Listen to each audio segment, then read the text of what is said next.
그리고 처사님도 올 새로 오실 거예요. 네. 처사님, 보상. 처사님 스님께 인사 좀 해주세요. 다시 반갑습니다. 다시 시작하겠습니다. 안녕하십니까.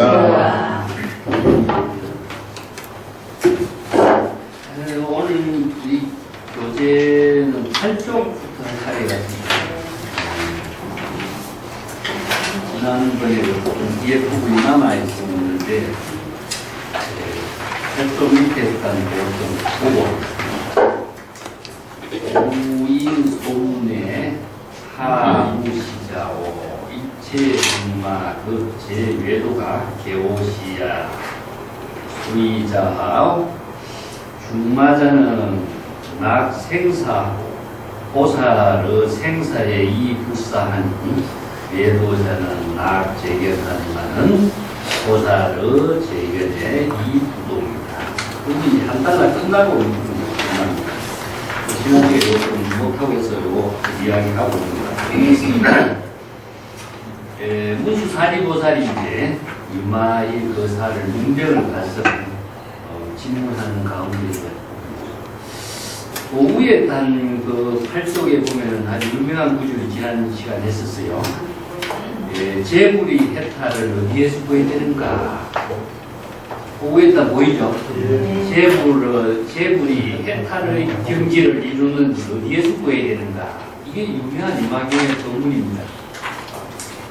이게 그 문수보살이 대답하기를 당연히 일체 중생의 심행 중에서 구해야지 이 말이거든요. 그러니까 재불 해탈이라는 것은 재불 열애라는 것은 일체 아상이상이 다 소멸된 그 깨달음의 경지를 이야기하는데 재불 열애가 된다든가 해탈 깨달음의 해탈 열반의 경지를 이룬다든가 하는 것은 과연 어디에서 해탈 열반을 이루어야 되느냐 하는 말이죠. 이어서 구한다라는 것은 구도적인 그 정신을 말하는데 해탈 열반이 어디에서 구해야 될까? 여기 유막의 유명한 대답이 이제 중생심 가운데서 구해야 됩니다. 그래서 중생심 가운데 그럼 어떻게 구해야 되는가? 중생심을 항복해야 된다고 했는데 중생심을 항복 뒤에도 나오거든요. 금강경에도 보면은 중생심의 번뇌 망념을 항복해야 된다고 하는 것이 불교 수행의 근본인데 중생심 가운데서 어떻게 해탈 열반을 구해야 되느냐 하는 문제가 나오죠. 그래서 이게 지난 시간에 아주 중요한 부분이기 때문에 한 번 더 하고 넘어가게 돼요. 그래서 중생심이라고 하는 것은 중생심 의식을 이야기하고 있습니다. 그래서 중생은 자기의 생각으로 많은 생각을 번뇌 망념을 일으켰다 또 소멸시켰다 하는 때문에 중생이라고 말하는데 이것은 자기 중심의 사고죠. 자기 중심으로. 자기 마음대로 생각하는데 그 생각하는 마음이 우리가 5만 가지란 말이 나오죠. 5만 가지. 내가 지난번에 이야기했어요. 하루에 생각을 얼마나 많이 하는가. 5만 가지 생각을 한다 그러죠. 5만 가지 생각은 실질적으로 5만 가지를 생각하는 것보다도 무지하게 많다는 이야기죠. 불교에서는 84,000가지라고 그러죠. 84,000. 번뇌 망념이 얼마나 많냐? 84,000가지다. 그만큼 수없이 많은 번뇌 망념 가운데에 모든 것이 자기 생각대로 하고 있는 것이 뭐냐? 얼마나 많은 중생입니까? 수없이 많은 번뇌 망심을 일으키는 것이 중생이다. 그때 하루에 5만 가지, 84,000가지 생각을 일으키니까 얼마나 많은 번뇌 망념이 일어나겠어요. 이것이 바로 자기 마음대로 자신의 의지대로 자신이 생각하고 판단하는 대로 일어나는 것이 이제 중생인데 이 중생이 번뇌 망념이 일어난다고 이것을 어떻게 항복시킬 것인가 수행이지만은 그것이 이제 깨달음으로 여겨서 보이게 됩니다. 그 깨달음의 중생의 번뇌 망심 가운데서 깨달음을 구해야지 여기를 벗어나서 깨달음을 구할 곳이 없는 거죠. 그래서 중생심의 번뇌 망심 가운데의 깨달음을 어떻게 구해야 되는가? 자, 여기 망심을 종합적으로서 망념이라든가 망심이라든가 망심이 일어난 것을 자각할 때에 부처가 됩니다. 자, 부처는 어디에 있느냐? 망심을 자각할 때 부처가 되거든요. 그걸 이제 초발심이라고 하죠.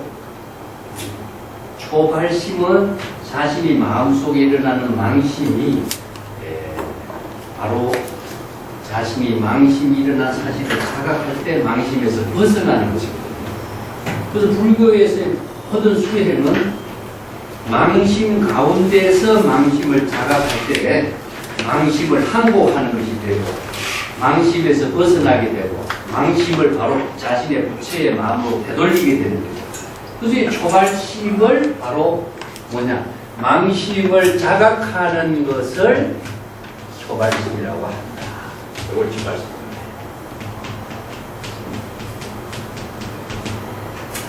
그래서 초발심을 이룰 때 바로 정각이 이루어지는 것이다. 왜 정각을 이룰 때는 바로 망심을 자각하는 마음하고 정각하고는 똑같은 마음이 되겠죠. 그렇기 때문에 망심을 자각할 때에 부처를 이루는 거예요. 부처를 다른 데서 구하려고 한다면 이룰 수 없다.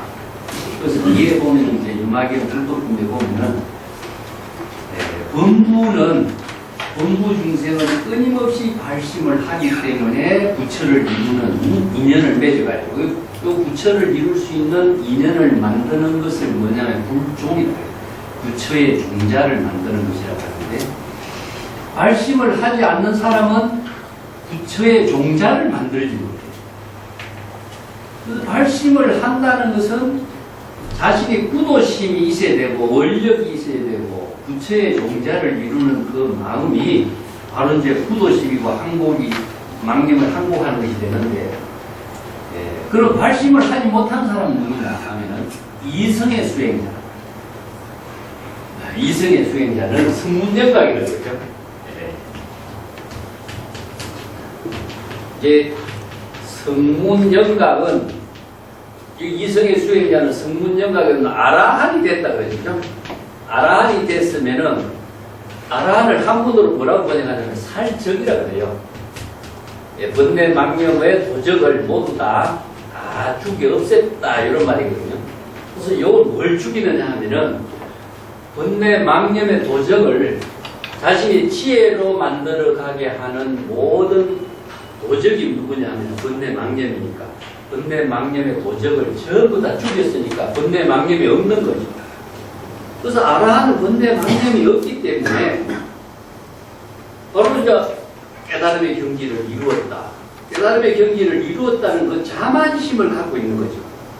그 자만심이 뭐냐? 정상만이라고 하는데 이걸 이제 다른 말 한다면은 오병이라고 해요. 깨달음의 병에 걸렸다 그래요. 나는 번뇌 망념을 다 소멸을 시켰으니까 번뇌 망념을 소멸시킬 것이 없다. 그래서 나는 깨달음의 경지를 이루었다. 그런 생각을 갖고 있기 때문에 깨달음을 이루고자 하는 발심이 일어나지 않는 거죠. 그래서 이성의 수행자는 발심을 하지 않아요. 발심을 하지 않기 때문에 제국의 경지, 깨달음의 경지, 해탈 열만을 이룰 수 있는 인연을 부처의 종자를 스스로 만들지 못해요. 그래서 유명한 가설이 이제 이성의 수행자는 깨달음을 이루었다는 자만심 때문에 발심을 하지 않았기 때문에 부처의 종자를 만들지 못해서 그래서 부처의 종자를 좀 더 썩혀버렸다. 폐족이 그만큼 이성의 수행자뿐 이것은 꼭 우리가 아라한이뿐만 아니라 보통 뭐 한 소식을 얻었다, 깨달음을 이루었다, 나는 한 경지를 이루었다 이 생각이 다 이성의 수행입니다. 그래서 이제 오늘 이제 보통 보면 자기가 한 경지를 이루는 것을 이야기하는 사람이 전부 다 이거 이성의 수행자나 아라한이나 정상만 같다. 발심을 안 하기 때문에 영원히 자신이 부처의 종자를 이루는 거예요. 이 때문에 범부 중생은 발심을 해서 부처를 이룰 수 있는 종자를 만드는데 이성의 수행자는 발심을 하지 못해요. 그래서 유명한 비유가 뭐냐면은 연꽃이 어디에 피느냐. 연꽃은 진흙탕에만 연꽃이 피는 거죠. 진흙탕에서만이 범부 중생의 마음 사옥에서 연꽃이 피고 부처가 되는 것이 되지. 높은 고원지대라든가 산 중턱에서는 연꽃이 피지 않는 것이다. 그 연꽃이 여기서 이성의 수행자는 무엇이냐? 높은 산 꼭대기나 이런 경지에서 연꽃이 피지 않는 것을 이성의 수행자는 부처의 공자를 이해 못하는 그 비유를 그래서 하는 거거든요. 그래서 부처 재불의 해탈의 경계를 어디서 보여야 돼요? 중생심의 망념 속에서 보여야 돼요. 그래서 금강경에서 항복을 어떻게 해야 될 것인가? 망념을 자각하는 게 항복하는 겁니다. 그래서 초발심이 얼마나 중요한가? 그래서 발심 수행이라고 하는 것 자체는 자신이 바로 본래 망념을 자각하고 또 자신의 청정한 진여 본성을 자각할 때에 바로 자신의 부처의 경지를 이룰 수 있는 깨달음을 이루게 됩니다. 그래서 자각하는 그것을 발심이라고 합니다. 그래서 발심이란 말을 우리가 많이 쓰지만 발심을 어떻게 해야 되는가? 발심 수행을 어떻게 해야 되는가 할 적에는 자각하는 것이 발심인데 뭘 자각하느냐? 자기의 마음속에 중생심을 자각하는 거죠. 뭘 지금 위에 구절에서 제불의 해탈 경계는 어디에서 구해야 하는가? 당연히 일체 중생의 마음의 작용 가운데서 구해야 한다. 이 말은 마음의 작용이 중생심으로 이루어진 것을 자신이 자각했을 때 초발심이 바로 정각을 이룬 경지를 말합니다. 유마경의 이 구절은 환경의 초발심 정각이나 같은 내용이에요. 그래서 맥을 같이 해서 지금 이렇게 본문을 정리해주고 있습니다. 그래서 마음이 번뇌 망념이 처음 일어났을 때 그 상태를 알 수가 있느냐? 알 수가 없습니다. 그렇기 때문에 마음이 처음 번뇌 망념이 일어난 상태를 알 수가 없기 때문에 망념이 없는 경지다. 그래서 그 무념이라고 해요. 망념이 없는 상태를 바로 깨달음의 세계 그 자체라고 이야기하는데 망념이 없기 때문에 바로 지묘 본성이 되는 것이고 견성 성불이 되는 거죠. 여기서 이제 시자 이야기를 하고 있습니다. 그 문수사리보살 유마일 때에 그때는 어떻게 시자가 한 명도 없느냐, 이 방이 어떻게 큰 비어있는 가구도 없고 시자도 없고 방이 큰 비어있고 침대 하나만 놔두고 침대 위에 누워있는 모습이거든요. 그래서 왜 장자가 되어가지고 시자도 없고 가구도 없고 이 방이 비어있느냐 하니까 재불의 경계가 다 텅 비어있는 일체 개공의 세계라고 이야기했고 시자가 없다라고 하니까 일체 중마가 모두 외도들이 나의 시자다라고 합니다. 여기서 중마는 무엇이냐 하면은 수없이 많은 마구니를 말하고 있습니다. 마구니는 마라라고 했죠. 수없이 많은 마구니가 모든 외도들이 모두 다 나의 시자이다. 여기 그렇다면 수없이 많은 마구니가 어디에 있고 수없이 많은 외도들이 어디에 있습니까? 네? 여기서 마구니하고 외도라고 하는 것은 다른 말로 한다면은 자신이 마음속에서 만들어낸 마구니죠. 외도들도 외도의 모든 그 사람들이 있지만은 그것은 마음 밖에서 돈을 구한 사람 다 외도예요. 이런 모든 사람들이 다 자기의 시자다라고 하는 이유는 그런 마구니라든가 외도들을 배척하는 것이 아니죠. 그래서 대성의 법이라는 것은요, 취사가 없습니다. 모든 마구니도 수용하고 외도들도 다 수용함과 더불어서 그와 더불어 함께하는 인연을 나누도록 하는 것이 이제 대성보살의 자비라고 그러죠. 대성보살의 자비라고 하는 것은 자기 혼자 가는 그 독선이 아니라 지혜를 함께 나누는 그 덕을 실행하는 것이기 때문에 여기서 일체의 모든 마구니들과 모든 외도들이 바로 나의 시자다. 왜 그러냐? 그 이유를 밑에 설명하고 있습니다. 수없이 많은 마구니라고 하는 것은 생사, 번뇌, 망념을 좋아하지만은 호사는 생사번뇌망념 가운데서 생사번뇌망념을 버리려고 하지 않는 것이요. 자, 마구니라고 하는 것은 자기 생각의 중생과 같은 거죠. 자기 생각으로 좋아하는 것은 취하고 싫어하는 것은 버려요. 그것은 여기에 바로 중생법이라고 하고, 그 중생의 번뇌망념으로 이루어지고 있는 것은 뭐냐? 왜 마구니라고 했냐면 진여의 지혜로 열애나 부처의 도를 이루는 모든 지혜와 자기의 덕을 장애하는 자이기 때문에 마구니라고 해요. 마구니가 따로 있는 것은 사실상 아니죠. 자신의 마음 속에서 이러한 진여의 지혜로 열애로 부처의 자비행을 방해하는 것은 마구니가 됩니다. 외도라고 하는 것도 외도가 어디 따로 있습니까? 외도에 마음 밖에서 도를 구하려다든가 하는 목적을 추구하려다든가 해탈을 구하려고 하는 욕심을 부리면 외도가 되버린 거죠.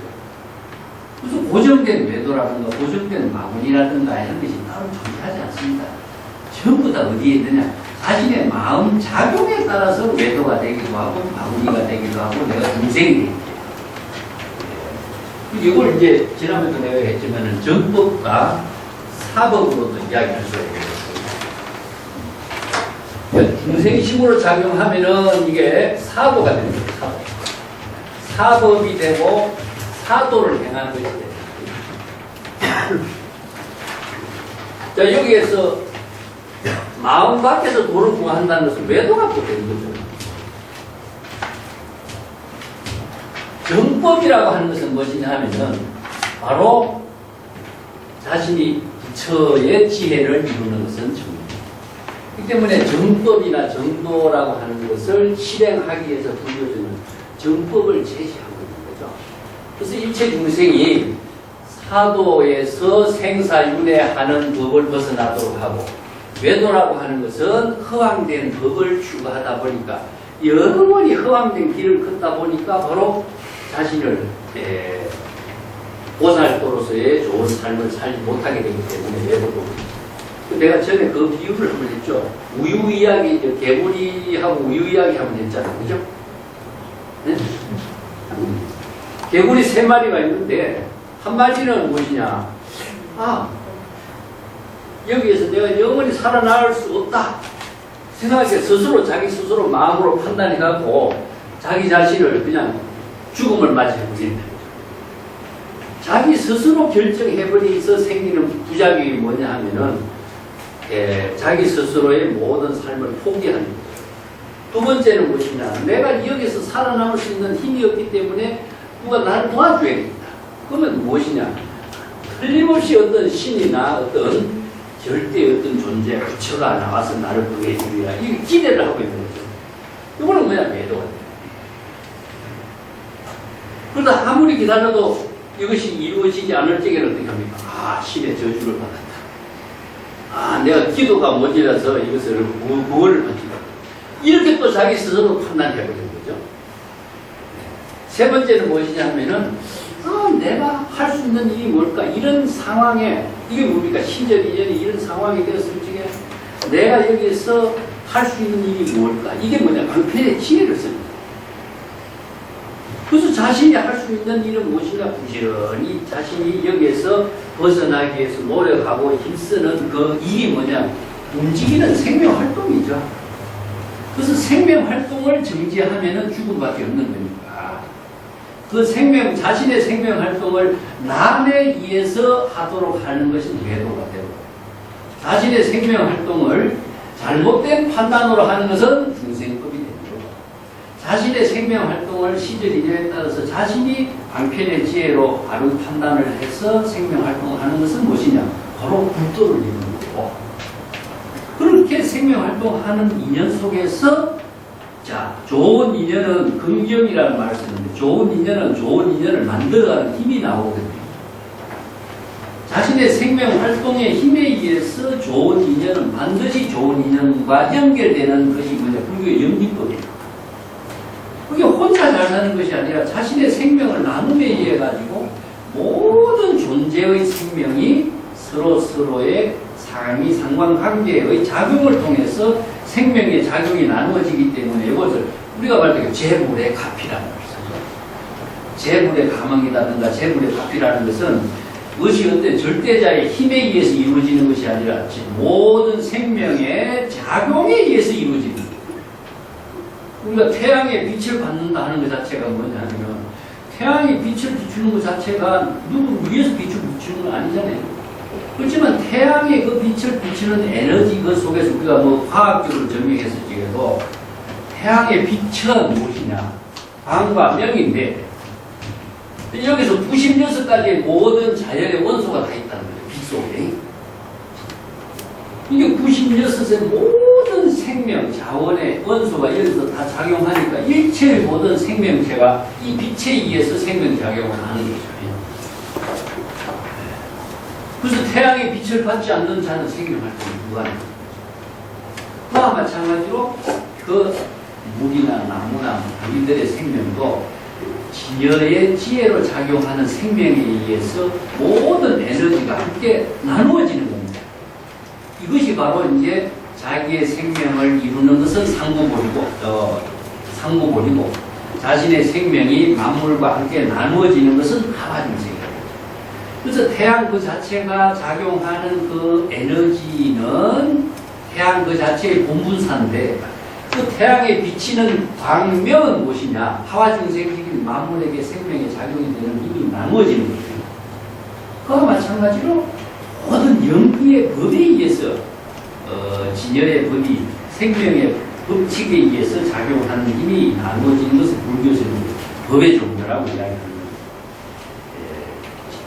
그래서 모든 시자라든가 마구리라든가 하는 것이 여기서 따로 작용하는 것이 아니라 모든 자신의 진여의 생명을 작용하는 그 시자로서 수용하고 있는 바로 여기서 모든 마구니가 바로 자신의 시자요. 많은 매도들이 나의 시자다. 그래서 나는 마구니와 매도들과 함께 나는 바로 자신의 본분의 삶을 나눈다. 그건 뭐냐 하면은 그것을 수없이 많은 나쁜 인연들이 있지만 나쁜 인연을 배척하지 않고 나쁜 인연을 함께 보살행을 함께 할 수 있는 인연으로 나누는 그 삶을 살고 있는 모습이라고 이야기하는 거죠. 우리가 중생 같은 건 그렇잖아요. 싫은 것은 배척해버리고 좋은 것은 취해버리지만 그것은 한 면만을 추구하는 것이다. 전체를 보지 못하고 부분만을 가지고 자기 생각으로 자신의 삶을 만들어가다 보니까 결국 끊임없이 한 면만을 추구하겠죠. 그래서 전체를 보지 못하는 그런 중생심에 끌리게 된다. 그래서 중만은 무엇이냐? 수없이 많은 마구니는 생사, 번뇌, 망령을 좋아한다. 이것은 뭐냐면 생사는 생사윤회하는 겁니다. 그 마구니라는 것은 모든 일을 장애하는 것이니까 좋은 인연을 장애하는 것은 마구니인데요. 그 마구니가 따로 인제 존재하는 것은 아니고 그렇지만 보살은 어떠냐? 생사, 번뇌, 망령과 함께 하지만은 생사, 번뇌, 망령을 버리려고 하지 않는다. 그게 취사를 초월해버렸어요. 그게 보살이다. 예, 보살은 왜 그러냐? 나쁜 인연은 좋은 인연으로서 바꿔주려고 하는 대비심이 있습니다. 좋은 인연은 더 좋은 인연으로서 향하게 하는 또 대비심입니다. 그렇기 때문에 여기서 좋고 나쁜 사고는 무엇이냐? 자기 중심이죠, 중생이. 자기 중심의 사고이지만 보살은 좋고 나쁜 인연을 자기 생각으로 판단하지 않아요. 모든 인연을 같이 함께 수용하고 함께 나누는 인연을 갖고 있다. 여기 취사선택자들이 있으면은 중생입니다. 이 취사선택이라는 말이 우리가 너무나 많이 쓰고 있는 것이 한국 불교에서도 사교입선이라는 말을 쓰지 않습니까? 교를 버리고 선을 이제 수행했다. 이런 그렇게 주장하는 분들이 많이 있어요. 이것이 보살입니까? 중생입니까? 그러면. 그런데 큰 선지식이라는 분이 그렇게 이야기하거든요. 그러면 그 큰 선지식이 우리가 판단할 적에 중생일까요? 보살일까요?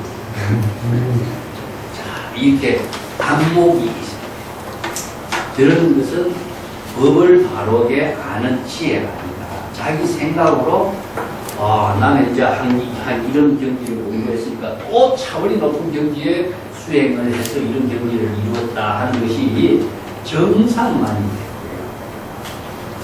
무슨 자기의 존재 과시가 나오면 무슨 아상에 떨어지는 거예요. 그럴 여유가 어디 있어요? 자신의 본문사에 보살도를 실행. 그 때문에 취사 선택을 해서는 자, 외도들은 어떠냐? 외도들은 자기의 소견을 좋아해요. 외도들은 뭐냐면 수없이 자기의 생각대로 판단하는 사람은 외도라고 해요. 어떤 것이냐 하면 신의 도움을 받았어요. 아니면 부처의 도움을 받았어요. 아니면 이렇게 수행하면 깨달음의 경지를 이루고 이렇게 수행하면 극락세계에 가고 천당에 간다는 이게 완전히 기대 심리의 아직입니다. 이런 것은 마음 밖에서 도를 구하는 사람입니다. 그러다 보니까 목적을 두고 있는 것은 다 외도들입니다. 그래서 외도들은 모든 견해는 외도들이 96종류의 견해를 갖고 있다. 그 자기 생각으로 판단하고 자기가 좋아하고 자기가 이렇게 하면 도를 이룬다고 생각하고 내가 이렇게 하면은 재물의 가피를 받는다고 생각하고 목적을 두고 있는 것은 다 외도가 됩니다. 그럼 불교 수행자라고 무슨 외도가 없느냐? 불교 수행자 가운데 마구니도 있고 외도가 있습니다. 그래서 모든 외도들은 모든 삿된 견해를 좋아하지만 보살은 모든 견해에 대해서 여여부동의 경지다. 어떤 견해를 제시하더라도 그 견해에 따른 자기 주관적인 생각으로 판단하고 거기에 빠져들지가 않는다. 이 부동이라는 것은 여여부동이라고 해요. 마음의 근본에서 동요되지 않는다. 그 열애자는 여여부동, 열애는 여여부동이라는 말을 쓰죠. 번뇌, 망념, 시사, 선택, 목적, 지향, 이체의 차별 대상 경계를 주관하려고 하는 그런 그 망념을 일으키지 않는다 하는 것이 여여부동입니다. 그렇기 때문에 유마거사가 여기에서 이것은 외도들과 모든 마구니들을 자기를 시자로 하지 다른 것을 두지 않는다. 얼마나 구도적인 보살도를 실행하는 입장에서 시자를 두고 있는 입장을 밝히고 있죠. 자, 9페이지 넘어가서 9페이지 논문을 좀 한번 같이 읽어보겠습니다. 9페이지 이거 밑에 부분까지 논문을 한번 같이 읽어볼게요. 운수사리는 거사소질 이하 등상 유마질은 아령무형 불가견 우문사령 신하냐 신하냐 가발 이신합 신상이고 역비신합 신여방고 우문시대 수대 발해 동대 어사사대 하대 지병 가발 지병 비지대 역대 이지대 수화 홍대 역도여시 이중생명 종사대기 이유명 시고아명 고까지 문제가 되겠습니다. 이것은 하나 질문이 떨어집니다. 그 문수사리가 이제 유마거사에게 거사가 지금 병을 앓고 있는데 그 병을 앓고 있는 그 정상은 어떻습니까? 여기서 위하 등상이라고 하는 것은 그 병의 상태는 어떤 상태가 정상이 어떤 상태입니까? 요걸 질문을 하고 있어요. 그 유마의 능력에 대해서 말하기를 병, 우형, 불가견입니다. 보통 세간에서 이제 문병을 하면은 요새 병 정세가 어떻습니까? 내 머리도 아프고 등도 아프고 이렇게 아픈 정상을 이야기하는데 여기서 법담을 이야기해요. 병이라고 하는 것은 어떤 병이었습니까? 유마의 병은 육체의 병과 마음의 병이 하나로 합쳐진 병인데 그 병이 신병을 중심으로 이야기해요. 중생의 병을 말하거든요. 그래서 중생의 병을 갖고 이야기하니까 중생의 병의 정상을 뭐라고 대답하겠습니까? 네? 덕이 아프다, 몸이 아프다 대답할 수 없잖아요.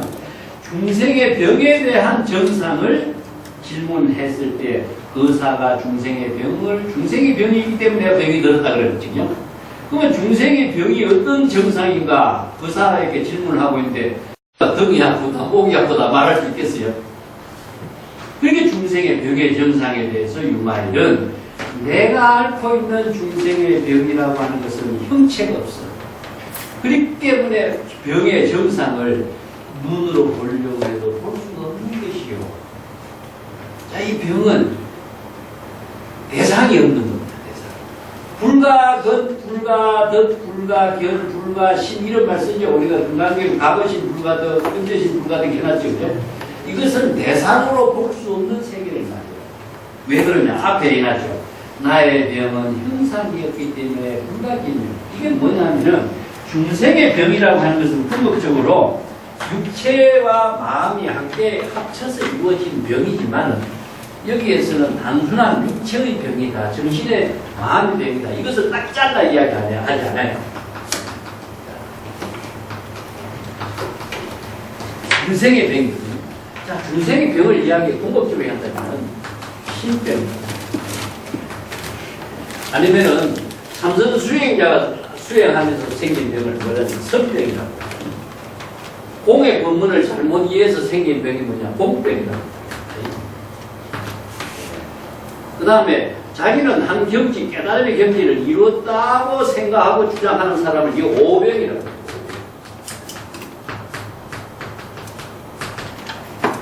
나는 훌륭한 선지식이다. 내가 도를 이렇게 해서 수행해서 깨달았다. 이런 사람은 뭐냐면 종사병이라고 해요.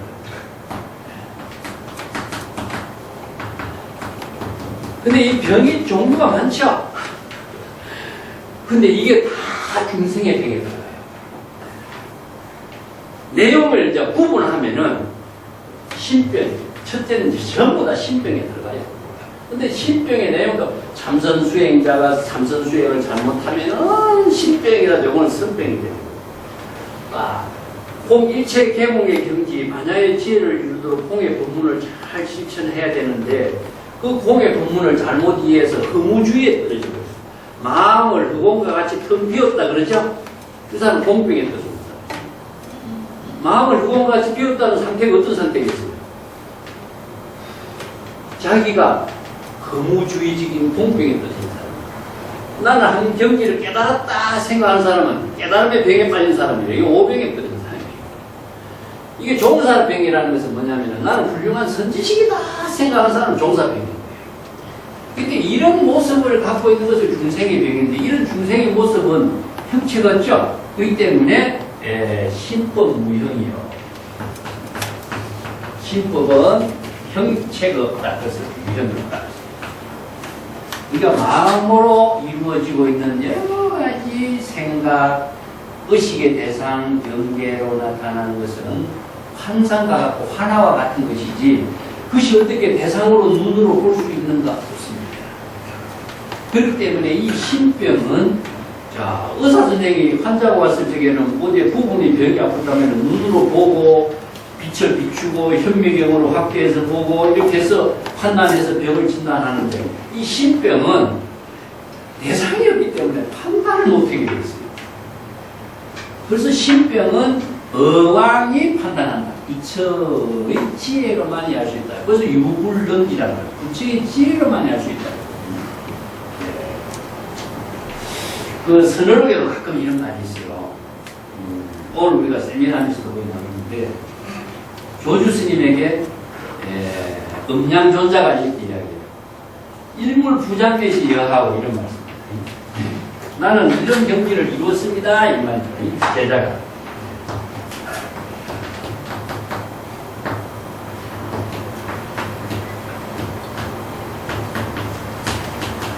일물부장내. 나는 아무것도 갖고 있지 않다.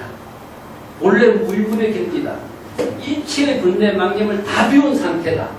이런 경지를 나는 이루었습니다. 나 같은 사람에게 조주스님 스님이 어떻게 법문을 내렸습니까? 이렇게 이제 벗거량을 내요, 스승에게. 그게 난 일물부장내라는 하나의 번뇌 망념도 원래 무일문의 상태란 말이에요. 원래 무일문이라는 거죠. 나는 아무것도 일체 계몽의 경지, 아공, 불공을 다 이룬 경지, 깨달음의 망념을 다 비운 상태입니다. 나는 깨달음의 경지를 이루었습니다. 이런 나의 깨달음의 경지를 이루었을 때 스님은 어떻게 하겠습니까? 이렇게 안목이 없는 사람은, 음양존자라는 사람은 자신의 경지, 깨달음의 경지를 이룰까고 자신있게 이제 조주 스님에게 가서 질문을 던져요. 조주 스님, 그러니까 방하차라는 거예요. 방하차. 재미난 부분이에요. 방하차기라는 말 들어봤죠? 네. 방하차기라는 것은 뭐냐면, 요거는 글자 의미가 없어요. 내려놔라. 내려놔라. 딱 이 한마디를 해줘. 아무것도 갖고 있지 않는데 뭘 내려놓으란 말입니까? 또 질문을 하는 거야. 일체 개몽의 경지고 나는 텅 비우고 망념도 다 비운 경지인데 내가 아무것도 갖고 있지 않는데 뭘 내려놓으란 말입니까? 이렇게 하거든요. 자, 여기에서 조주의 눈에는 병이 보이는데 이 음양존자의 눈에는 자신이 한 경지를 이루었다고 생각해요. 이게 뭐냐? 오변이에요. 나는 깨달음의 경지를 이뤘다. 근데 중생의 병은 본인이 몰라요. 부처의 지혜만을 갖고 있는 사람이 이게 병이 보여요. 이게 중국의 선문답이 이렇게 이루어져 있어요. 아무것도 없는 사람 보고 뭘 내려놓으라고 합니까? 이렇게 질문하시거든요. 그러면 짊어지고 가라 그래요. 그러면 짊어지고 가라. 딱 이 두 마디 해버려요. 거기에서 깨달아요. 뭘 내려놓으라 그럴까요, 여기서? 아무것도 갖고 있지 않다라고 하는 그 생각을 내려놓아야 돼요. 나는 한경지를 깨달았습니다 라고 하는 그 생각을 내려놓으라는 그 생각을 갖고 있으니까 너는 영원히 중생이다. 이 오병을 내려놓고 선지식이 보면 신병, 설병, 홍병, 오병을 판단할 수 있는 능력이 있어야 제자를 지도를 하는 거예요. 그럼 짊어지고 가락하면 뭐죠? 너는 평생 생사시대 건대 망념 속에 중생으로 살아라 이 말이거든요. 조주가 딱 한두 마디 해버리고 끝나요. 길게 말 안 해. 네. 똑같습니다, 이거는. 짊어지고 가라. 내려놓아라. 근데 자신이 무슨 병에 걸린지 모르는 거죠. 이게 융화의 대담이나 선생들의 대담이나 비슷한 점이 너무나 많이 스물다 같아요. 병의 정상은 대상으로 볼 수가 있느냐 없습니다. 그래서 유마가 하는 말이 나의 병은 형상과 형체가 없다. 그렇기 때문에 불가견이에요. 대상으로 그 병을 볼 수가 없습니다. 자, 그렇다면 이 병을 어떻게 진단합니까? 이게 전부 다 문답을 해준 거죠. 그래서 이제 부처님 제자들이 부처님에게 질문을 했고 또 수없이 많은 보살들이 이렇게 대담을 통해서 병이 무엇인가가 이제 진단을 할 수 있는 안목이 나옵니다. 조주하고 이렇게 대화해도 마찬가지. 융화일이 이제 나의 병은 형체가 없어 대상으로 볼 수 있는 것을 말합니다. 그래서 신병의 진단을 할 수 있는 능력은 부처의 지혜로만이 알 수 있다 해서 유불능지라고 할 수 있어요. 그래서 불지견이라는 말 쓰고 금강경에서 우리가 실지실견이라는 이런 말을 썼죠. 그죠? 지라고 하는 것은 판단하는 힘이고요. 견이라고 하는 것은 볼 수 있는 안목이죠. 여기서 두 가지 판단할 수 있는 것은 지고 불지견 지라고 하는 것은 여법하게 판단할 수 있는 능력을 지라고 해요. 병을 이제 볼 수 있는 거예요. 요 견이라고 하는 것은 여실하게 병을 지혜의 눈으로 볼 수 있는 능력입니다.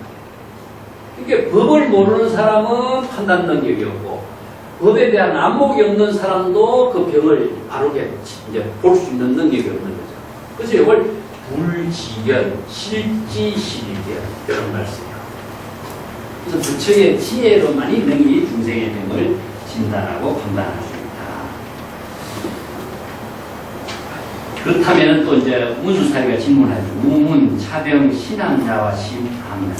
그렇다면 이 중생의 병, 당신이 앓고 있는 이 중생의 병이라고 하는 것은 몸으로서 이루어진 병인가, 마음으로서 이루어진 병인가? 그 몸으로 생긴 병인가, 마음으로 생긴 병인가? 이게 이제 이런 질문을 한번 해요. 거기에 대답이 이제 융화일이 무엇이냐면은 몸으로 이루어진 병도 아니고 몸을 떠나서 이루어진 병도 아니요. 이렇게.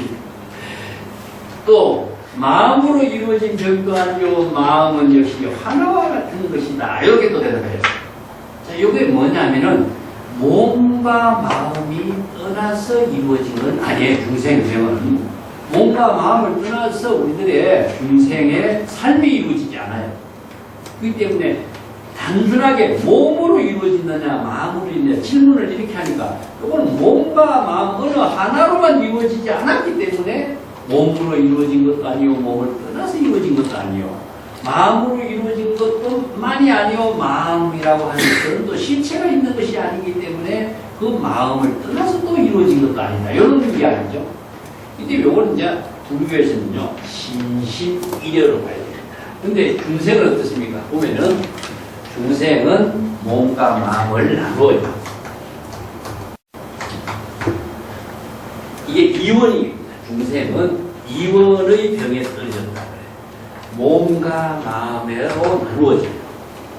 그래서 모든 종교가요 몸과 마음을 나눠요. 그래서 몸은 죽어 없어지지만 마음은 없어지지 않는다고 봐요. 그렇기 때문에 마음이 없어지지 않기 때문에 이것을 영혼으로 봐버립니다. 그래서 육체는 무엇이냐? 이것은 늙어서 병들어서 생로병사하고 없어지기 때문에 이거는 생멸의 존재이지만은 영혼이라는 것은 불멸의 존재라고 봐버리는 거죠. 그러니까 모든 종교가 마음을 중심으로 해서 불멸의 영생을 얻게 하는 종교, 요걸 마음이 부처가 되고 마음이 천당에 가고 마음이 극락에 가도록 하는 가치관을 제시하고 있어요. 그러다 보니까 마음을 강조하는 사람은 전부 다 몸과 마음을 나눈 중생입니다. 근데 융화의 대답은 뭡니까? 몸으로 이루어진 것도 아니고 마음으로 이루어진 것도 몸을 떠난 것도 아니고 마음을 떠난 것도 아니다. 이 두 가지를 나눌 수가 없어요. 그래서 이걸 신심일여라고 해요. 몸과 마음이 하나로 이루어진 경지에서 중생의 병이 이루어진 것이라는 거예요.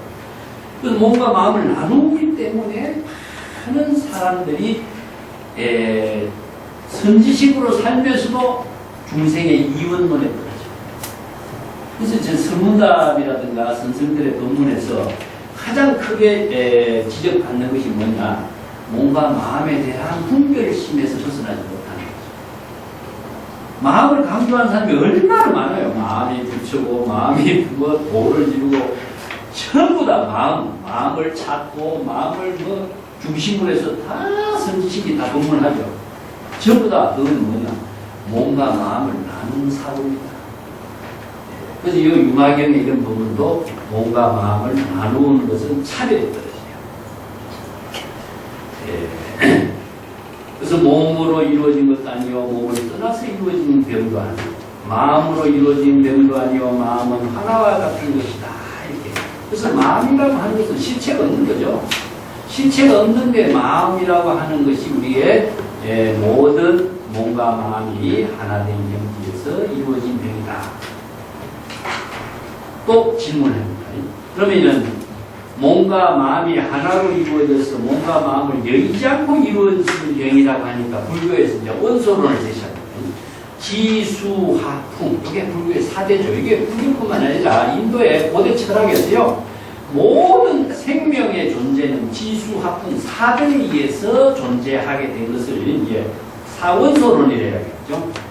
지대, 화대, 지대, 수대, 화대, 풍대 이 4대로서 이루어진 것인가 이 4대에 의해서 그 병이 이루어진 것이란 말입니까?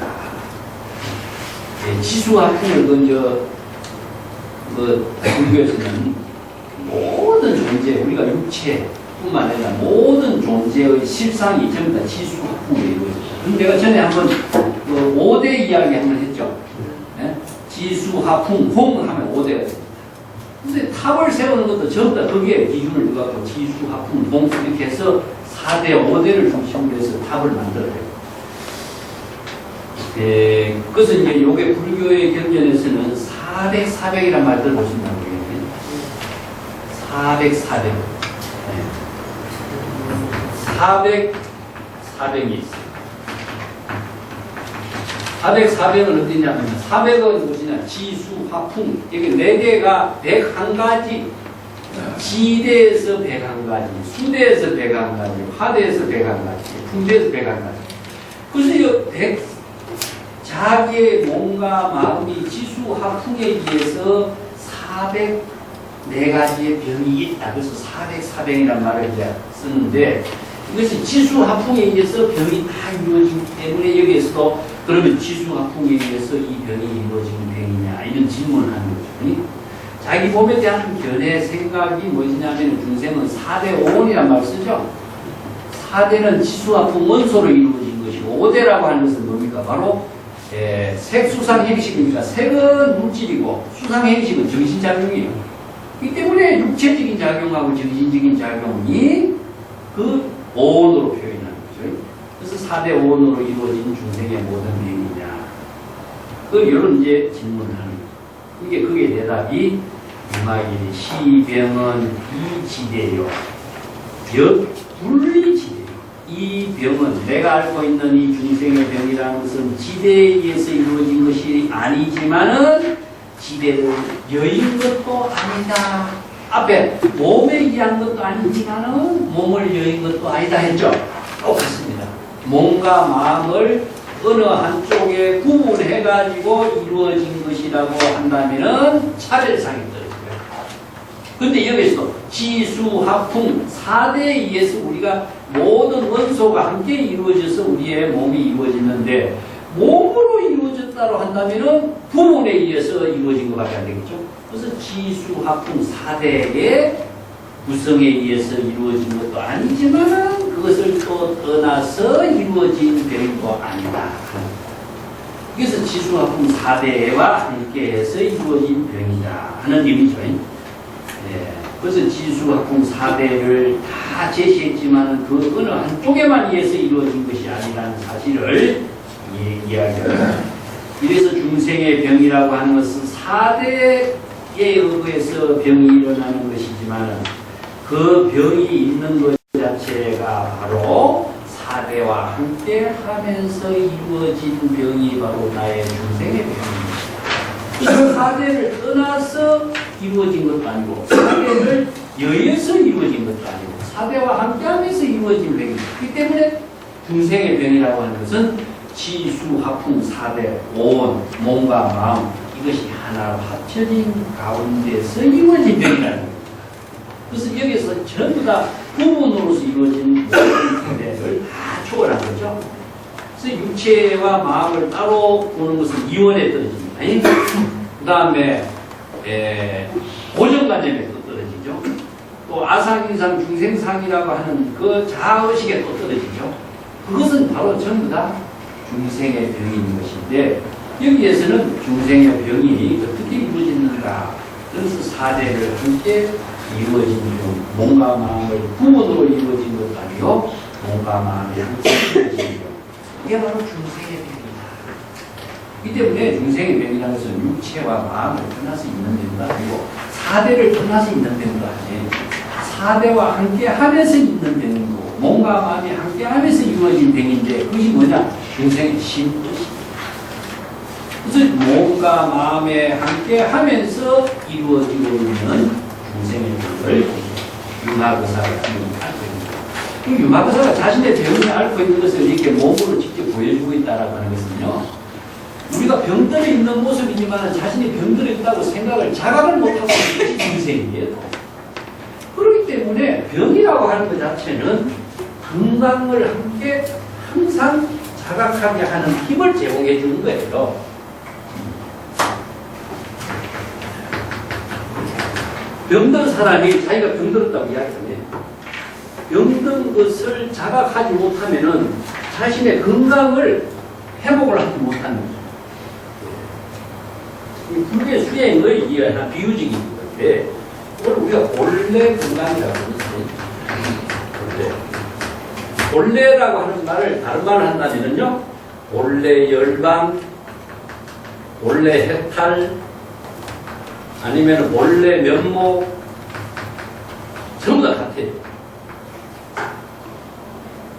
지녀의 원래 청정한 마음의 작용은 병이 없는 상태예요. 그래서 이제 병이 없는데 유명한 그 우리가 유마경에서 우리가 봤죠. 그 안한존자가 부처님을 위해서 탁발하러 왔을 적에 유마의사를 만난 이야기 나왔죠. 왜 탁발하러 왔느냐? 아, 우리 부처님께서 지금 몸에 병이 있어서 몸이 좀 불편해서 내가 탁발 나왔다. 그런 말 하지 마라. 외도들이 들으면 어떻게 생각합니까? 부처의 몸에 어떻게 병이 있을 수 있나? 부처의 몸은 건강지체요. 그런 말 하죠. 부처의 몸이라는 것은 부처의 몸은 부처의 지혜가 작용하는 그 몸은 중생의 병이 없어요. 원래 건강하기 때문에 건강지체라. 건강이라는 것은 다이아몬드와 같아요. 파괴되지도 않고 병드는 몸이 아닌데 원래 청정하고 반야의 지혜가 작용하고 있는 이 건강지체의 몸이 어떻게 병이 있다고 이야기하느냐. 그래서 원래 건강의 상태를 부처의 몸이라고 해요. 그런데 중생의 병이라 이건. 중생의 병은 무엇이냐? 원래 모든 사람이 건강한데 자기 자신이 원래 건강을 잃어버린 상태가 뭐냐? 중생이. 그렇기 때문에 중생은 비본래라고 되는 거죠. 비본래. 그래서 비본래에서 본래로 되돌아가는 구조를 불교에서는 수행이라고 해요. 어떻게 되돌아가야 되느냐? 중생의 병을 자각하는 거죠. 아, 내가 병이 들었다라고 하는 것을 자각했을 때에 본래의 건강으로 되돌아가는 구조를 갖고 있어요. 그렇지 않고서는 이 병에서 벗어나지 못한다. 이게 병든 사실을 자신이 알아야 병을 치료하는 것이고, 본래 건강을 회복할 수 있는데, 자신이 병든 사실을 모를 적에는 자신의 본래 건강으로 되돌아가지 못하는 구조와 똑같은 거죠. 근데 불교 이걸 되돌아가는 것을 뭐라고 했습니까? 제가 귀라고 했죠. 귀가라든가, 이게 귀명이라든가 이런 말을 쓰는데, 이 귀가 바로 불교에서 수행입니다. 가바나. 이걸 수행이라고 해요. 수행. 불교에서 수행은 비본래에서 본래로 되돌아가는 것을 불교에서 수행입니다. 전부 다 모든 방편법문이 다 이렇게 이루어졌어요. 우리가 법화경에서 유명한 그 비유도 모두가 이 비유를 토대로 해서 이 수행 구조에 맞는 방편법문을 비유를 하고 있습니다. 풍자 미자 비유도 있잖아요. 부잣집의 아들이 뜻하지 않게 어려서 자기 집을 뛰쳐나가서 외국에 생활하다가 자기의 본래를 잃어버렸어요. 자기 집을 잃어버린 거예요. 그래서 평생 거지 행각을 하고 거지 행각을 하다가 50년이라는 거지 생활을 하다가 문득 자기 집으로 되돌아간 거예요. 근데 자기 집인 줄 모르는 거예요. 그 자기 아버지가 볼 적에는 아, 저놈이 내 아들입니다. 그래서 이제 그 아들을 되찾았지만은 애가 네가 내 아들이다, 내 아들이다 당장 이야기하면은 아들 믿지 않고 도망갈 거 아니에요. 그래서 방편을 써가지고 집에 그 똥 치우는 일부터 그릇 치우는 일부터 일을 시켜요. 그래서 점차적으로 책임 있는 일을 맡겨서 나중에는 자기 집의 모든 가산을 다 이렇게 물려갖도록 해줘요. 그건 뭐냐? 본래의 집으로 이게 집을 떠나갔다가 50년이라는 세월을 지나서 본래의 집을 잃어버렸어요. 망각해버려요. 근데 본래의 집으로 되돌아가서 점차적으로 자기가 본래의 집으로 되돌아가서 부모의 모든 재산을 물려받는 이런 비유가 나오죠. 전부 다 마찬가지입니다. 요 비유하고 성경에 누가복음 이런 거에 나와요. 그 탕자의 비유가 있죠. 네? 그저 유명한 탕자의 비유가 있어요. 그 아들 두 개가 있었는데 둘째 아들이 나는 재산을 좀 나눠주세요. 그래서 그 아버지가 재산을 나눠주고 그 아들이 이제 그 재산을 갖고 방탕한 생활을 해요. 그래서 나중에는 그 나라가 그 흉년이 들고 먹을 것이 없어서 온갖 고통을 당하는데 내가 이런 고통을 당할 것 때문에는 내가 아버지 집에 가서 노동이나 하면서 사는 것이 안 낫겠나 이렇게 집에 되돌아가죠. 그렇게 아버지가 죽은 아들이라고 죽었다고 생각하는 아들이 되돌아오니까 아버지가 아들을 위해서 송아지를 잡았고 잔치를 베푸는 거예요. 죽은 아들이 되살아왔다. 그 큰아들이 농사 짓다가 밭에 가서 일하다가 집에 오니까 나를 위해서는 염소 한 마리 안 잡아주던 사람이 그 방탕한 아들이 그 재산을 다 날리고 그런 저 방탕한 아들이 되돌아오니까 송아지를 잡아고 모든 사람들이 축배를 해주고 술을 마시게 하고 이게 무슨 일입니까? 그게 화를 내는 거예요. 그게 아버지가 하는 것이 뭐냐? 너는 나와 함께 살고 있고 내 모든 재산은 바로 내 것이니까. 그렇지만 쟤는 죽었던 아들이 없어졌던 아들이 되돌아왔으니까 얼마나 기쁜 일이 아니냐. 그렇게 해서 이제 그 유명한 비유가 나와. 그래서 이제 이 비유가 법화경을 모범으로하는 것이 아니냐. 그래서 이런 이야기를 하는 거예요. 왜냐하면 획기적인 사고가 사막에서는 없어요. 본래의 집으로 되돌아가는 획기적인 사고는 사막에서는 뭡니까? 앞으로 나아가는 방향성은 있지만 획기적인 상황은 없거든요. 그렇기 때문에 사막에서 이런 사고가 나올 수 있겠구나. 이것은 분명히 법화경의 사상인 것을 수용하는 것이 아닌가. 이렇게 이제 그 학자들끼리 또 이야기하는 경우가 있습니다. 전부 다 뭐냐? 휘라고 하는 것은 뭐냐? 획기적인 사고입니다. 근본으로 되돌아감으로 해서 본래 안정, 본래 건강, 본래 깨달음을 이루게 하는 구조가 불교 수행의 모든 근간이 있어요. 그래서 소를 타고 본래 집으로 되돌아가고 본래의 건강을 회복하는 것은 무엇이냐? 병을 자각할 때 본래의 건강을 회복해요. 이게 병이 다른 말 한다면 뭡니까? 중생심입니다. 그래서 중생의 번뇌망심이 부처를 이루는 근본입니다. 아까 이야기했죠? 부처의 깨달음의 경지를 어디에서 구해야 됩니까? 중생의 번뇌 망념 속에서 구해야 된다. 망념을 자각했을 때, 병을 자각했을 때 본래의 건강으로 되돌아가게 하는 그 본문을 되찾게 됩니다. 이 구조를 토대로 해서 불편본문이 이루어져 있습니다. 그래서 유마의 병도 404병이 다 이러한 신병에 의해서 이루어집니다. 지수합평을 떠난 것도 아니지만 지수합평도 하나로서 이루어진 것이 아니고 몸과 마음이 하나로 이루어진 상태를 말한다. 그래서 이제 404병이란 말이 열반경에 나오는데 지수합평으로서 왜 인체가 지수합평으로 4대 조화로서 이렇게 이루어지고 있는 사병이 나냐. 불교의 경전에서 풍대는 풍병이라고 합니다. 풍병. 바람병을 풍병이라고 하죠. 모든 것이 뭐냐? 움직임의 부조화를, 바람의 움직임의 부조화를 말해. 그 바람의 움직임이 뭐냐면, 불교에서 이제 호흡을 바람에다 넣어요. 이렇게 몸의 모든 에너지의 기운이 돌아가는 것, 이것을 이제 풍병의 소치를 보고, 지병은 무엇이냐? 황병이라 그래요, 황병. 누렇게 뜨는 것을 황병이라고 그렇게 표현하더라고요. 화병은 무엇이? 열병을 말합니다, 열병. 그 탐진치 삼독에 열병이 일어나는 것 전부 화병이라고 하죠. 그 다음에 수병은 무엇이냐면 단병, 단병이라고 해요. 가래가 막 찬다든지 한번 이것을 단병. 이렇게 해서 이제 수분이 적체되면서 생긴 병을 수병, 단병이라고 하고 열기가 왕성하게 생기는 병을 이제 화병이라고 하고 그래서 지수화풍은 이렇게 이제 그 불교 의학 쪽에서는 이렇게 설명을 하고 있습니다. 그래서 대성의 그러면 병은 대성의 약은 무엇이냐? 무병의 약이라고 해요. 무병. 병을 치료하는 약이 아니라 병이 없는 병을 치료하는 그 무병의 약이라고 해요. 그래서 유마경에 이제 우리가 앞에 불국품에서 본 것처럼 부처를 무엇에 비유하냐? 대의왕에다 비유를 했죠. 훌륭한 의사와 같다.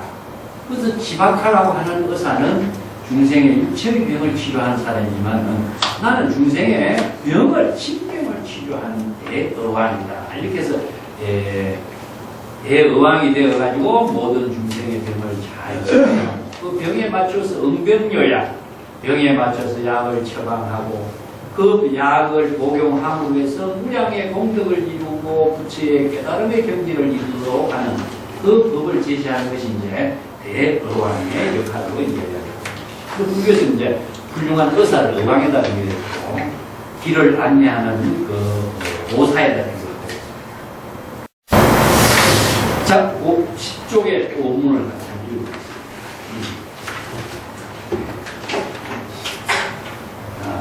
이시의 문수살이 유마일은 보살은 문학 이유유질 보살 유마일은 설신무상 불설연리여신 설신유고 불설학어열단 설신무아 이설교도 중생 설신공적 불설길경정렬 설해선제 이불설리 어학어 유마일이 이제 문수사리가 유마일에게 또 질문했습니다.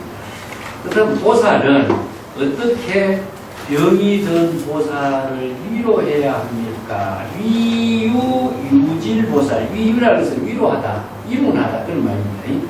유질보살은 바로 중생의 병을 앓고 있는 보살을 어떻게 위로해야 될까요? 이제 병문안에 보살, 병든 보살을 위로하는 구체적인 방법을 유마거사에게 지금 묻고 있는 거죠. 자기가 유마거사의 병을 위로하고 와가지고 보살은 병든 보살을 어떻게 위로해야 되는가? 자, 이번 세간적인 위로 같으면 이런 질문할 필요가 없겠죠. 그러니까 유마의 지혜를 이제 제시하도록 쓰라고. 근데 이에 대해서 유마일이 말하기를 설신무상이요 불설연리의심이요 설신유거나 불설락의열반이요 설신무아나 설교도 중생하고 설신공적이나 불설필경정멸이요 설해선제나 이 불설이 과거요. 그 유명한 이 법문이 있는데 이것도 자, 몸의 무상하다고 설명을 하지만은 이 무상이라고 하는 것을 싫어해서 여의도로 설하지 않는 것이요. 자, 몸이라고 하는 것은 무상한 거죠. 무상의 법을 설하지만은 이 무상의 법을 싫어하고 무상한 몸을 멀리 떨쳐버리도록 설하지는 않아요. 이건 뭡니까? 취사선택에 떨어집니다. 자, 무상이라는 법문을 하면서도 무상이라고 하는 것은 허무주의에 떨어지는 무상이 되서는 안 된다.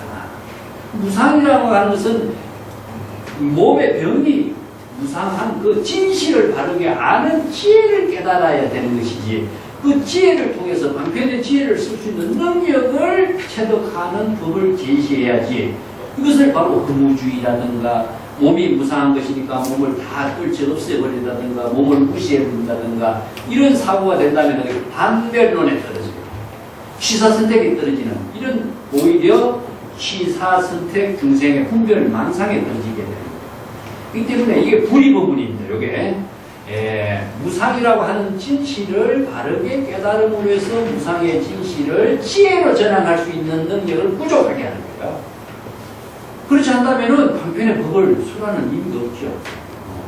그렇다면은 몸이 무상하니까 그 포기해라 이렇게 한다면은 이것은 이문이라고 보살의 이문이 아니죠. 이 세간에서 이야기하고 있는 취사선택의 중생심이 떨어지는 강견.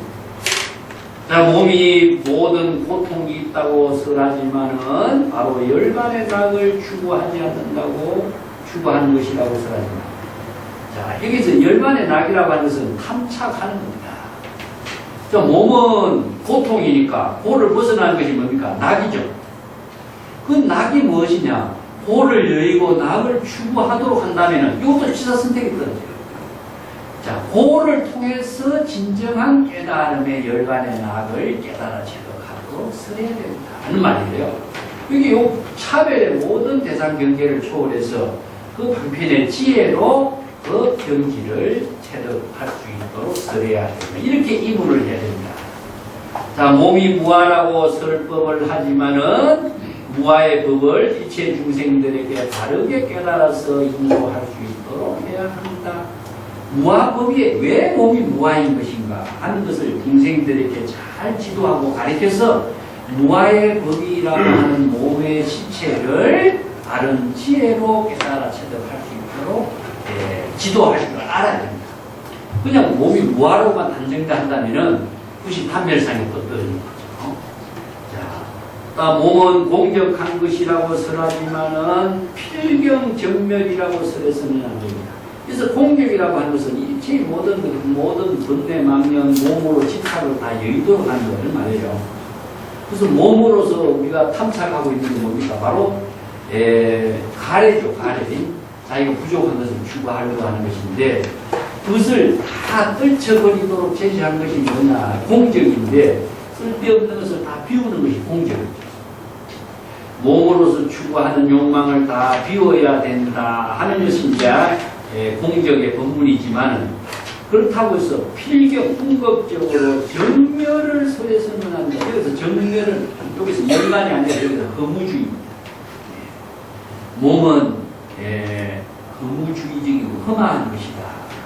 그래서 이렇게 이야기하면 보통 보면은 우리가 마음은 귀중한 것이고 몸은 험한 것이니까 그냥 가치 없는 것으로 본다면 이게 또 차별들, 몸과 마음의 차별성이 있거든요.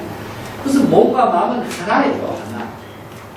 몸을 떠나서 우리가 마음의 작용이 있을 수가 없고 마음의 작용은 몸의 작용을 통해서만 또 이루어져요. 이게 둘이 함께 이루어지는 것이지 어느 한쪽을 선택한다면 어느 한쪽의 차별성이 떨어지게 돼요. 그렇기 때문에 몸으로서 일체의 모든 대상 경계의 차별성을 여의도록 하지만은 궁극적으로 허무주의적인 사고에 빠지도록 해서는 안 됩니다. 요게 이제 건강적에도 단멸상 이해가 나와요. 부처가 30 이상을 깨달았기, 30 이상을 부족했기 때문에 안욕따라 삼약 삼분의를 이룬 것이냐. 자, 안욕따라 삼약 삼분의를 이루었기 때문에 30 이상이 부족된 것이냐. 어느 것입니까? 이 건강경에 나오죠. 이 건강경에서 이 구절이 굉장히 어려운 구절인데 이게 조건이에요, 조건. 내가 깨달았기 때문에 부처가 되었다. 부처이기 때문에 깨달았다. 이렇게 생각하지요. 조건이 있어서는 안 돼요. 이것은 불의의 작용입니다.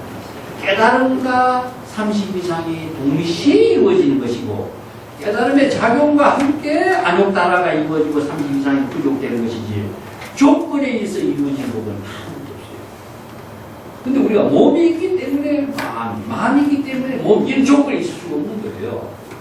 그리고 모든 망념이 없어졌기 때문에 깨달음이 이루어졌다. 이게 있을 수가 없는 거죠. 그래서 번뇌와 보리가 함께 불이, 몸과 몸이 함께 불의의 묘용으로서 이루어진 것이 불교에서 이야기하는 차별상을 떠난 불의법문입니다.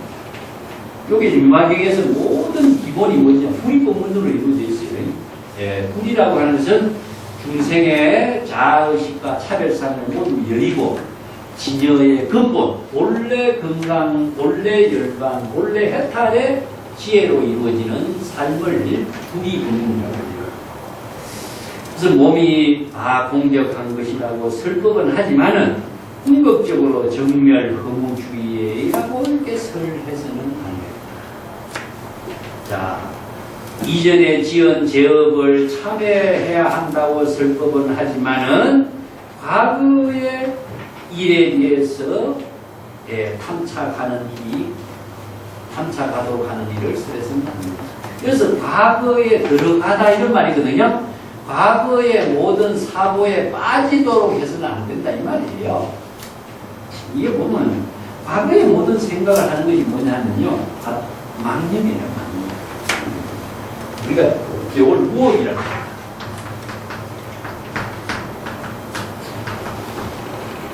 그게 이제 과거의 모든 망념을 하지 말라 하는 말을 무엇이라고 해요. 불교 실천에서는 현재의 번뇌 망념에 떨어지려 말라 하는 것을 무념이라고 해요. 이게 무억, 무념, 무상 세 개를 상부법문이라고 하는데 육조단경에서는 과거의 생각을 하지 마라. 과거의 생각은 지금의 현재의 자신의 지혜로 삶을 상실해버려요. 내가 전에 얘기했지만 인간은 75%가 80%가 전부 다 과거의 생각으로 삽니다. 그러면 현재의 생각은 무엇이냐? 거의 한 5%. 미래의 생각은 거의 한 15%인데 20%. 그래서 아까도 이야기했잖아요. 5만 가지 생각을 하는데 5만 가지 생각 가운데 70%가 무엇이냐면은 전부 다 과거의 생각을 한다.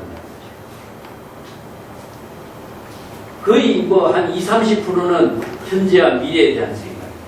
그래서 과거의 생각이 이게 우리들의 모든 사고를 지혜로 만들게 하는 에너지는 과거에 다 있는데 그것을 생각하는 것 자체는 현재의 지혜를 만드는 힘이 상실돼요. 그래서 과거의 생각은 하지 말라. 이게 이제 무념이라는 것은 현재의 망념이 없는 깨달음의 삶을 이루도록 하라. 그래서 무상이라고 하는 것은 쓸데없는 생각에 집착하지 말라. 쓸데없는 생각을 자기 나름대로 의식하고 집착하고 하는 것은 무엇이냐? 이게 무상하지 말라. 이것은 다 무의미하다. 그래서 이제 현재의 삶에 지혜로운 삶을 이루도록 하는데 과거의 일에 아재들지 말라. 이게 가장 많이 이제 강조하는 말이 뭐냐? 남의 잘못이나 자기의 잘못에 아재들지 말라. 과거의 일에 아재들지 말라. 이것은 이제 지금의 삶에 가장 귀중한 가치를 두라. 그래서 지금의 삶이라는 것을 이루도록 하는 것은 뭐냐? 지금의 번뇌망념을 자각하는 거예요. 그래서 현재 지금 여기의 삶을 이루도록 하는 것은 지금 여기 본분사란 말이거든요. 그래서 본래 건강은 지금 현재를 말하고 있습니다. 그것이 뭐 본래의 상태라고 하는 것은 자각할 때 이루어지는 것을 말하기 때문에 현재 지금 여기에서 자신의 본분사의 지혜로운 삶을 이루도록 하라. 이게 이제 가장 근본적인 핵심의 본문입니다. 11쪽에는 11쪽에도 연결된 부분입니다. 원문을 같이 읽어보죠. 이시 민어비 당식 숙세 무수고 당리 조익 일체 중생 억소수고 영어정명 물세문내 상기정지 당자의왕 요치중명 보살 응여시 유무질조살 영이만이. 이렇게 해서 보살의 영이 있는 보살을 이문하도록 여기에서 유마의 부분을 계속하고 있는데 이기지지 위어비질. 자, 자기가 앓고 있는 그 중생의 병을 통해서 중생들의 병을 앓고 있는 중생들을 불쌍히 여기도록 하며, 이런 말이죠. 민이라고 하는 말은요, 자비를 민이라고 합니다. 애민설수하소서 할 적에 이 민자를 씁니다. 자비심을 가지고 중생을 이렇게 불쌍히 여기는 마음인데, 그걸 대비심이라고 해요. 대비심. 보살이 원력을 일으키게 하는 힘이 무엇이냐? 중생을 불쌍히 여기는 대비지심이라고 해요. 대비심. 그래서 이제 대자, 대비 이렇게 해서 보살의 정신을 제시하고 있죠. 근데 이게 뭐냐? 자신이 중생의 병을 앓고 있는 그 경험을 토대로 해서 이런 말이에요. 이거는. 자기가 병을 앓지 않았던 사람이 병이 얼마나 중생을 괴롭히는 병인가를 자신이 경험하지 않은 사람은 모르겠죠.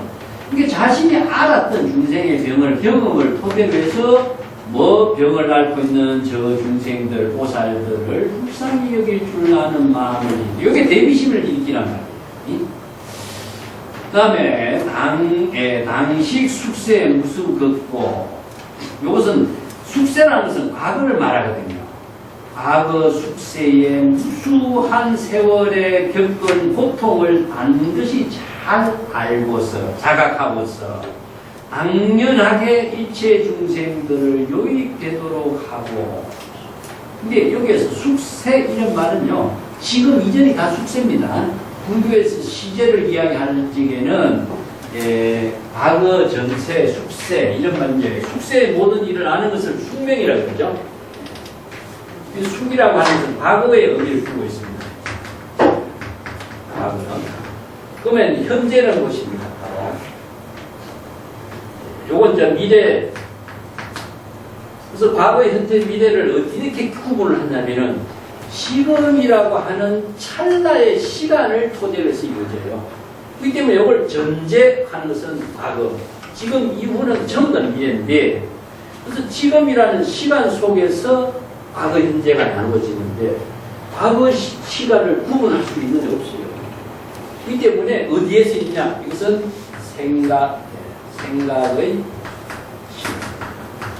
지금이라는 시간도 생각의 시간. 즉, 다른 말은 인식의 시간이죠.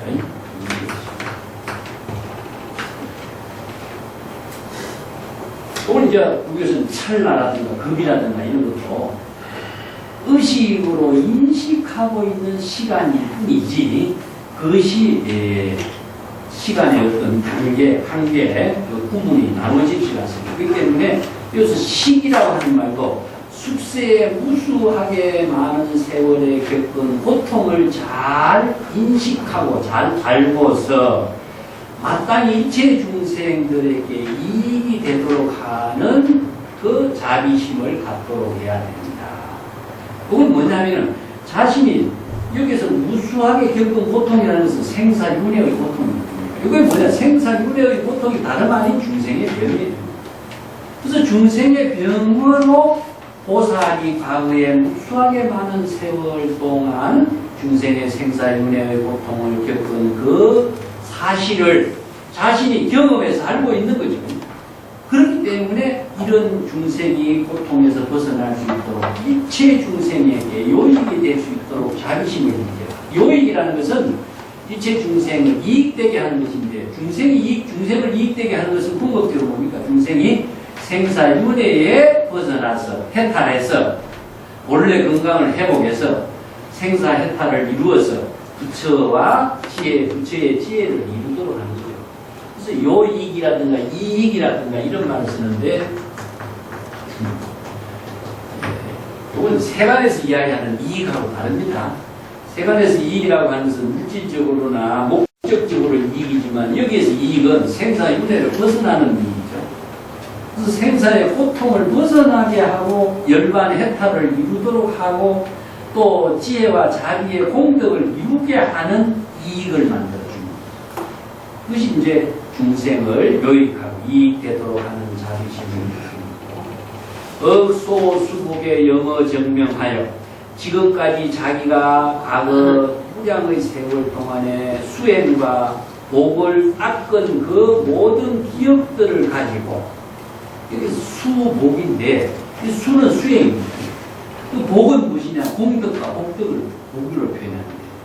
수행을 통해서 이루어진 공덕과 복덕을 잘 기억을 해서, 그것은 그 경험의 지혜를 가지고 이런 의미죠. 영어 증명하고 청정한 진여의 생명에 작용이 되도록 하고, 이게 증명이란 말이 참 중요한 말이에요.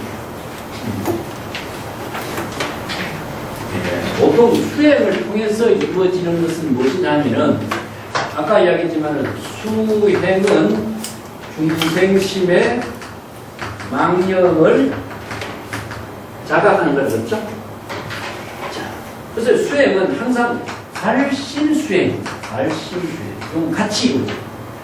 망념을 자각하는 것이 발심이고, 망념을 자각하는 수행에 의해 가지고 망념이 본래로 되더라고요. 그래서 발심 수행에 의해서 자신이 부처를 이룹니다.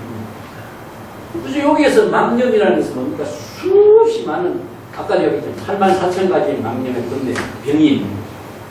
그래서 84,000가지의 병을 치료하는 것은 무엇이냐? 방편의 지혜.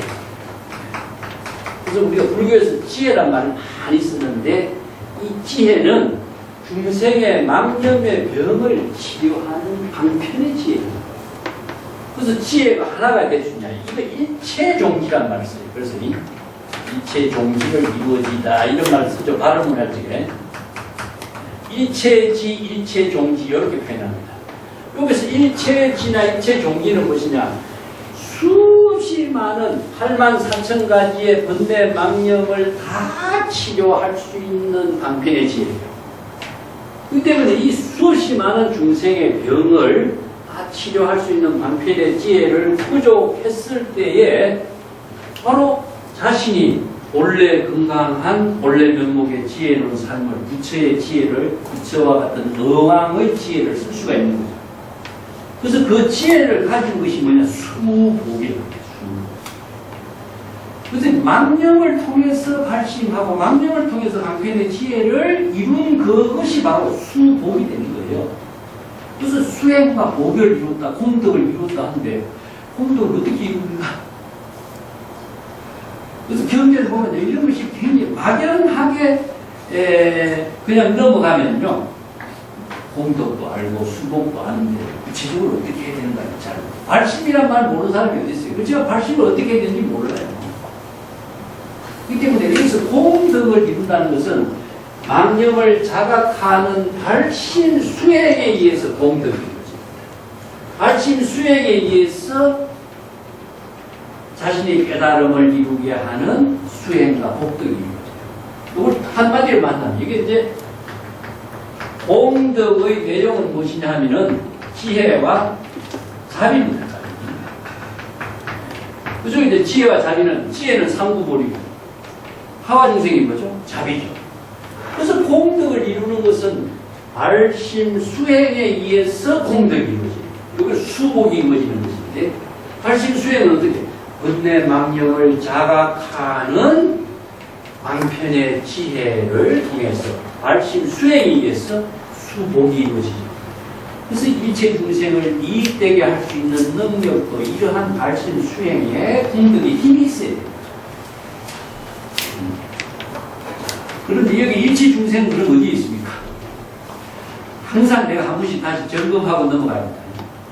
일체 재불하고 일체 중생이 어디 있는가? 이걸 또 대상으로 찾으면 어떻게 되겠어요? 재불은 망념이 없어진 진여의 지혜를 재불이라고 합니다. 일체 중생은 어디 있죠? 망념을 일으킨 것이 일체 중생이죠. 이게 망념을 자각한 것은 재불입니다. 그래서 일체 재불을 구제하는 지혜는 무엇이냐? 자신이 방편의 지혜가 방편의 지혜를 쓰는 것은 재불이 작용이 돼요. 망념을 자각하는 것은 발심 수행하는 것은 바로 부처의 지혜를 이루는 거예요. 그렇기 때문에 재불이 따로 있고 중생이 따로 있고 대상을 두고 추구한다면 이 외도가 되고 사도가 돼요. 네, 그래서 불법 수행은 항상 이 관계 속에 중생의 망념은 본래 이 관계를 속에서 자 망념에서 본래로 되돌아가는 거 이게 비명이라고 여기 명이라는 글자가 여기서 정명이란 말이 나오는데 정명은 무엇이냐? 진여의 지혜가 청정하게 작용하는 생명활동입니다. 그걸 정명이라고. 귀명은 뭐죠? 진여의 근본으로 되돌아가서 진여의 지혜가 생명활동하는 것을 귀명이라고 해요. 우리가 예를 들 때 지심, 기명의 함이죠. 그렇죠? 지심이 뭡니까? 바로 진여 본심입니다. 지심, 진여 본심의 청정한 마음으로서 기명내, 지혜의 생명으로서 이루어지도록 하는 거죠. 그렇기 때문에 다른 부처의 지심, 기명내 하는 것이 아니라 자신의 부처의 지혜에 기명하는 거예요. 여기서 정명, 기명 같은 말이죠. 그래서 정명, 기명, 팔정도에서 정명 있어요. 이 전부 다 지혜의 생명으로 이루어지는데 이 진여 본성의 지혜의 생명 또 번뇌 망념 근심 걱정을 일으키지 말고 항상 정진하는 마음을 발심하도록 하라. 이 기라고 하는 것은 기심이나 발심이나 같습니다. 정진은 무엇이냐? 자기 자신을 게으르지 않도록 하는 거죠. 이게 이제 선혼영 제보살, 선부촉 제보살 똑같아요. 자기 자신을 항상 경책하고 자기 자신을 또 게으름에 떨어지지 않도록 자각하게 하는 것이 바로 자기 자신을 정진하게 하는 거죠. 마땅히 어왕이 되어서 모든 중생의 병을 잘 진료하고 치료할 수 있도록 해야 하니라. 여기서 어왕이 된다는 것은 내가 바로 열애가 되고 내가 부처가 됩니다. 어왕을 다른 사람에게 어왕이 되어서 나의 병을 치료해 주기 기다리는 것은 뭐죠? 개구리가 신이 와서 구해주기를 기다리는 것 같아요. 자신이 어왕이 돼야 돼요. 그래서 건강에도 정이 열애. 자, 자기가 선남자 선녀이 바로 자신이 바로 열애가 되는 것이지, 열애를 기다리고 열애를 만나려고 대상을 추구한다면 영원히 그런 일은 없습니다. 보살은 반드시 영여시위유 유질보살의 영기 환희하라. 보살은 반드시 여시 진여의 지혜로 어왕이 되어서 병이 있는 보살들을 잘 위로해야 할 것이며, 그들로 하여금 깨달음의 경지를 이루도록 환희심을 일으킬 수 있도록 해주라. 이 환희라는 것은 법피 선념인데, 세간의 환희가 아니라 바로 중생의 번뇌 망념을 다 초월해서 깨달음의 경지를 이룬 그 환희를 말합니다.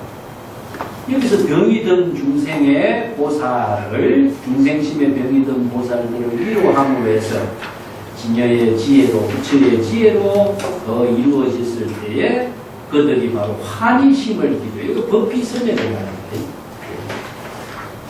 예. 법피선언. 여기 이제 법피라는 것은 다른 말로 하면 법락이라고 이야기하는데, 법은 무엇이죠? 바로 지적법입니다. 지적법. 중생의 번뇌 망념으로서는 이것이 있을 수 없기 때문에, 또 항상 불교에서 법이란 말이 나오는데, 법은 우리 진여의 청정하게 지혜로 작용하는 법의 그 깨달음의 경지, 이걸 법락이라고. 그래서 열반의 사덕에도 열상락, 아정의 낙은, 열반의 낙은 법락을 말합니다.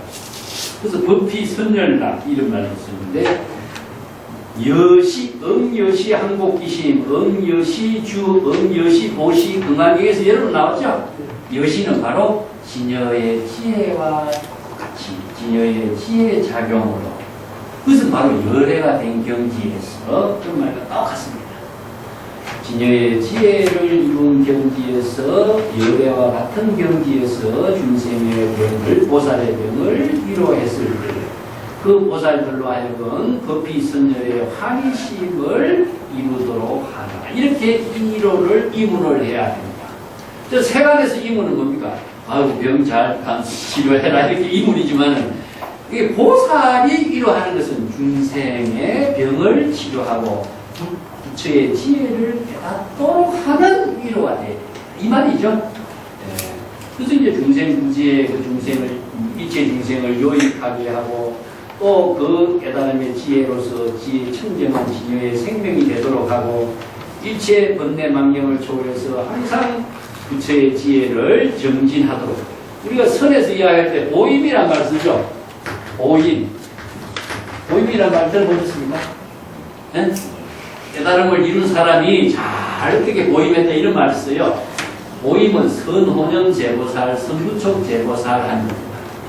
항상 자기 자신이 진여의 지혜, 부처의 지혜, 열애의 지혜로서 끊임없이 방해하지 않고 정진하는 방편의 지혜로서 자기 자신을 항상 깨달음의 경지를 이루도록 노력하는, 발심하는, 이걸 이제 모임이라고 선에서는 여기 있습니다. 자, 오늘 여기까지 할까요?